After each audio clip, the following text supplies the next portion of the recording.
Jā, šī vieta man nav sveša. Sāku Pāvila draudzē, sākusies mana garīgā gaita. Es stāvu pirmā stāvā. Tur tajā telpā notika koru mēģinājumi.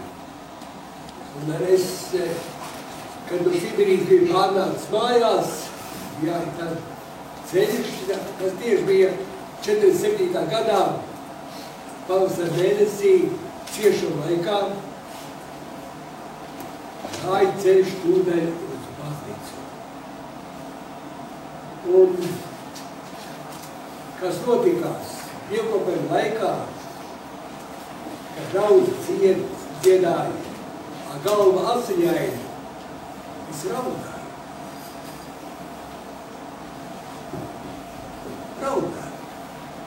Cik ļoti tie grūtumi, kuriem es gāju cauri, ka tagad pēc Jēzus arī cietusies. Un kā viss tas notiek, un kādi ir cilvēki, un kāds esmu pats. Tas ļoti svarīgais moments ir tā, ja katrs cilvēks ir tā Dieva radīts un ar savu vērtību. Un mēs katrs nesam atbildīgi. Es redzu tevi, tu redzi mani. Un tagad domājot par lieldienām, pat pagājušas lieldienas. Ja?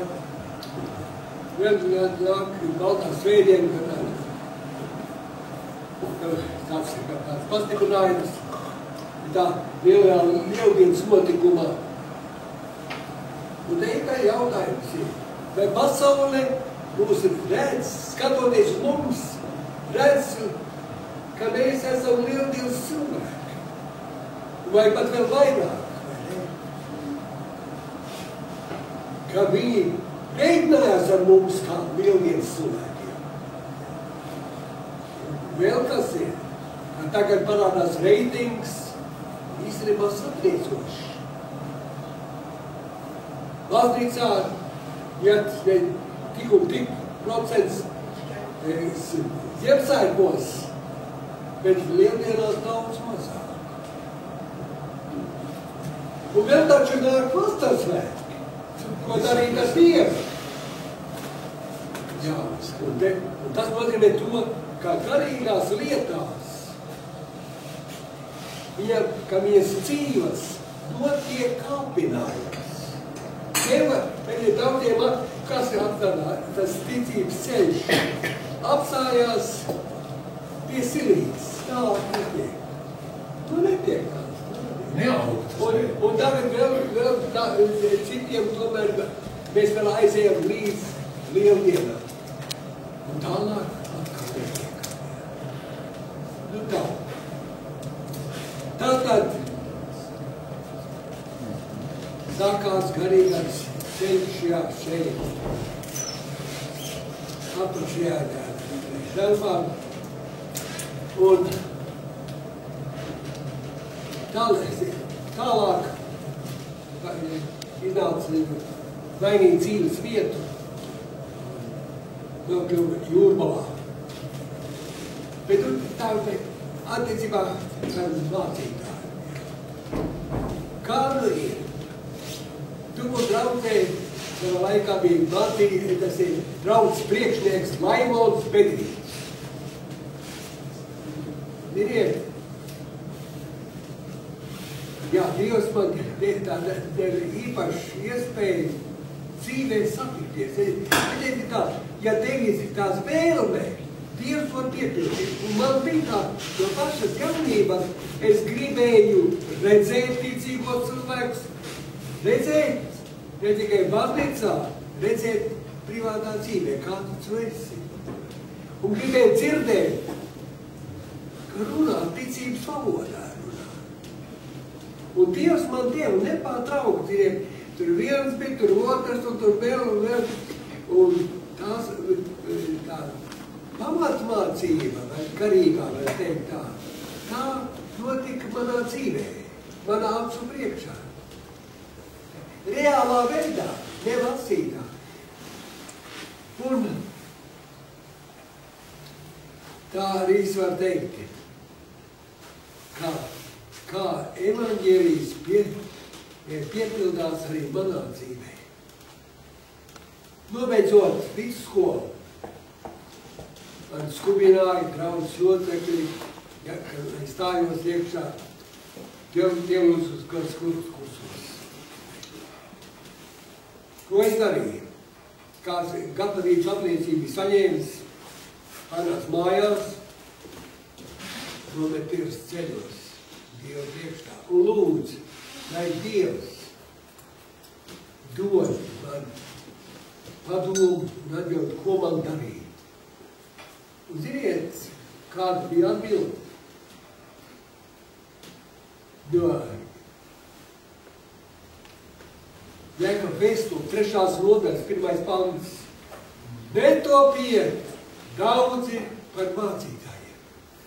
Kad manu sirds deg viss, uzreiz pēkšņi tagad tāda augsta ūdens šalts. Un ziniet, un man bija skaidrs. Ne tas, ka nepavisam, bet kā mans laiks nav pienācis. Tādā veidā. Un tad es iestājos Lauksaimniecības akadēmijā. Es ļoti mīlēju dabu un dabu. Un kā tur bija, bet tā uguns manā sirdī dega. Un vienalga, kur es biju, vai tas bija darba vietā, vai mācības vietā, arī students, protams, neklātienē studēju Lauksaimniecības akadēmijā. Un arī tā, studijas laikā tas nozīmē to, ka uz sesijām biju Jelgavā, un arī tad es tur gāju uz baznīcu un iznāca sarunas ar citiem studentiem un tā. Nu, un dažreiz arī bija tādas, kur nāca tādas kutelīgas lietas, varētu būt teikt tā, kad tagad rektors, runā par vēsturiskām lietām, bet mēs arī tagad runājam par to, kā tas ir noticies tādā laikā. Un tagad viņš tādos plašos vēdienos bija Berturu laikmets, tad feodalais laikmets. Tas jau ir īsāks, viņš saka. Tālāk kapitalismu laikmets, vēl īsāks. Tad sociālisma laikmets, vēl īsāks. Un tad nāk, viņš saka, komunistu laiks. Un es teicu tā, bet tas būs tad vēl īsāks. Viņš nobigās, viņš saprāt, un vairāk.